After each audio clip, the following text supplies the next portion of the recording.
নমস্কার বন্ধুরা, শ্রাবণী রান্নাঘরে আপনাদের সবাইকে স্বাগত জানিয়ে আমি আবারও একটা রান্নার ভিডিও নিয়ে আপনাদের সামনে চলে এসেছি।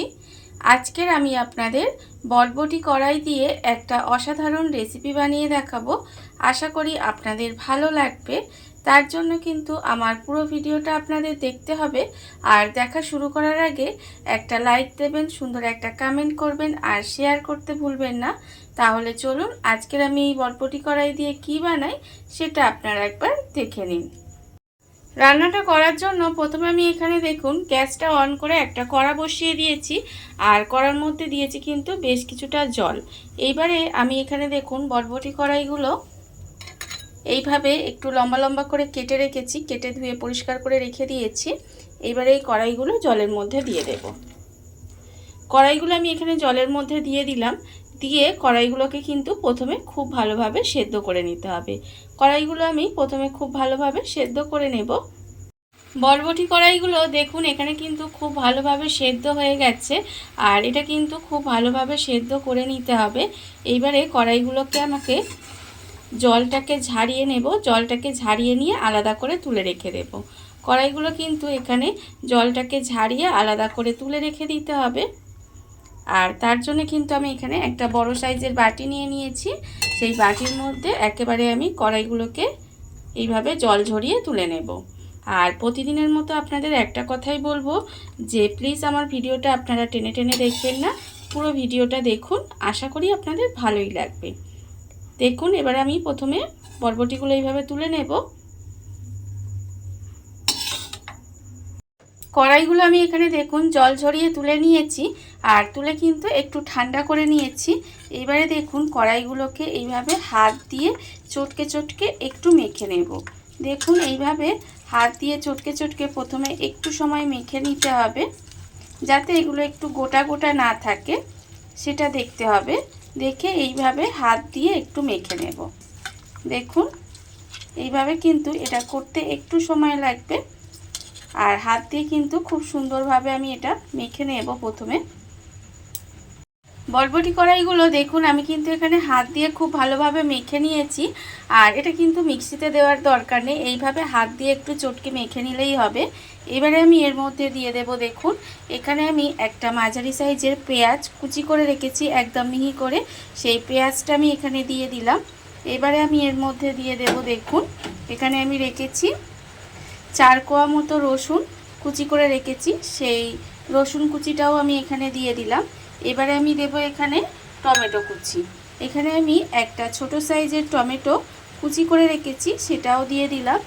এবারে আমি দেব এখানে দেখুন কাঁচা লঙ্কা কুচি। এখানে আমি 4টে কাঁচা লঙ্কা এইভাবে কুচি করে রেখেছি, সেটা দিয়ে দিলাম। আর আপনারা ঝাল কতটা খাবেন সেটা বুঝে কিন্তু কাঁচা লঙ্কাটা ব্যবহার করবেন। এবারে খুব ভালোভাবে এটাকে একটু মেখে নেব। এই কড়াইয়ের সঙ্গে কিন্তু এগুলো প্রথমে খুব ভালোভাবে একটু মেখে নিতে হবে। কড়াইয়ের সঙ্গে দেখুন এখানে পেঁয়াজ, রসুন, টমেটো, কাঁচা লঙ্কা কুচি সমস্ত কিছু দিয়ে খুব ভালোভাবে একটু মেখে নিয়েছি। এইবার আমি এর মধ্যে দিয়ে দেব আন্দাজ মতো নুন আর অল্প একটু কালো জিরে, এটাও কিন্তু আমি এখানে দিয়ে দিলাম। এইবারে দেব দেখুন বেসন। এখানে কিন্তু অল্প অল্প করে বেসন দেব, দিয়ে এবার এটাকে খুব ভালো করে মাখতে থাকবো। একেবারে কিন্তু অনেকটা বেসন দেওয়া যাবে না, এইভাবে অল্প অল্প করে বেসন দিতে হবে। আর এটা কিন্তু খুব ভালোভাবে এইভাবে চটকে চটকে একটু মেখে নিতে হবে। আর এর মধ্যে কিন্তু কোনো রকম জল ব্যবহার করা যাবে না, এইভাবে বেসনটা দিয়ে মেখে নিতে হবে। আর আমি এটা কি বানাচ্ছি বলুন তো? এতক্ষণে নিশ্চয়ই আপনারা দেখে বুঝে গেছেন যে এটা আমি কি বানাচ্ছি। হ্যাঁ, এটা আমি বানাচ্ছি বটবটি কড়াইয়ের পকোড়া। এইভাবে আপনারাও একদিন বানিয়ে দেখবেন, খেতে কিন্তু অসম্ভব সুন্দর হয়। আর আমি এখানে শুধু বেসন দিয়ে বানাচ্ছি, আপনারা চাইলে কিন্তু এর মধ্যে চালের গুঁড়িও দিতে পারেন। দেখুন এবারে আমি অল্প অল্প করে বেসন দেব আর এটাকে খুব সুন্দর করে মেখে নেব। এইভাবে কিন্তু প্রথমে খুব ভালো করে একটু মেখে নিতে হবে। অল্প অল্প বেসন দিয়ে দেখুন আমি কিন্তু এটা খুব ভালোভাবে মেখে রেখে দিয়েছি। আর অন্যদিকে দেখুন গ্যাসটা অন করে আবারও কড়াইটা বসিয়ে দিয়েছি আর কড়াই দিয়েছি আমি বেশ কিছুটা সাদা তেল। সাদা তেলটাও কিন্তু আমার এখানে দেখুন বেশ ভালোভাবে গরম হয়ে গেছে। এইবারে আমি এর থেকে অল্প অল্প করে নেব এইভাবে অল্প অল্প নিয়ে আমি কিন্তু কোনো রকম শেপ দিচ্ছি না, জাস্ট অল্প অল্প করে নিয়ে এইভাবে তেলের মধ্যে ছেড়ে দেব। দেখুন এইভাবে কিন্তু ছেড়ে দিতে হবে। আর এই সময় কিন্তু গ্যাসটা আপনারা লোতে দিয়ে রাখবেন, গ্যাসটা লোতে দিয়ে ভাজবেন, দেখবেন ভেতর থেকে খুব ভালোভাবে ভাজা হয়ে যাবে এবং খেতেও কিন্তু ভালো লাগবে। আর গ্যাসটা কিন্তু জোরে দিয়ে ভাজবেন না, তাহলে ওপরটা ভাজা হয়ে যাবে আর ভেতরটা যদি কাঁচা থাকে তখন কিন্তু খেতে ভালো লাগবে না। দেখুন এইভাবে আমি দিয়ে খুব ভালোভাবে উল্টে পাল্টে লাল লাল করে ভেজে নেব। আর এগুলো কিন্তু আপনারা চা কফির সঙ্গেও খেতে পারেন।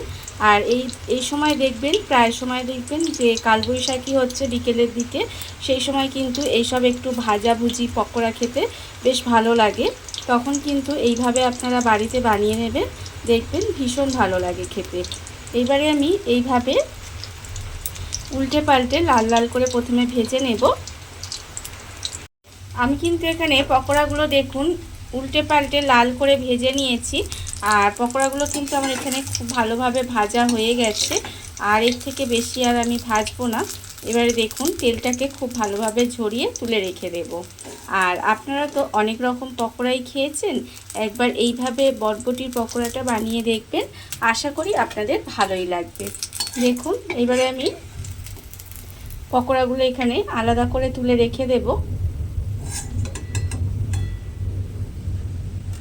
পকোড়াগুলো আমি এখানে আলাদা করে তুলে রেখে দিলাম। আর আবারও কিন্তু এর থেকে এইভাবে অল্প অল্প নেব, নিয়ে আবারও কিন্তু পকোড়াগুলো ভেজে নেব। এইভাবেই কিন্তু সমস্ত পকোড়াগুলো আমাকে ভেজে নিতে হবে। দেখুন এইভাবে সমস্ত পকোড়াগুলো ভেজে তারপরে আমি আপনাদের সামনে আবারও চলে আসছি। দেখুন বন্ধুরা, বাড়িতে থাকা কত অল্প উপকরণে কত অল্প সময় কত সুন্দর একটা বরবটির রেসিপি বা বরবটির পকোড়া যাই বলেন না কেন তৈরি হয়ে গেছে, আপনারা দেখতেই পেলেন। আর এটা কিন্তু খেতে অসম্ভব সুন্দর হয়। এইভাবে আপনারাও একদিন হলেও বাড়িতে বানিয়ে দেখতে পারেন।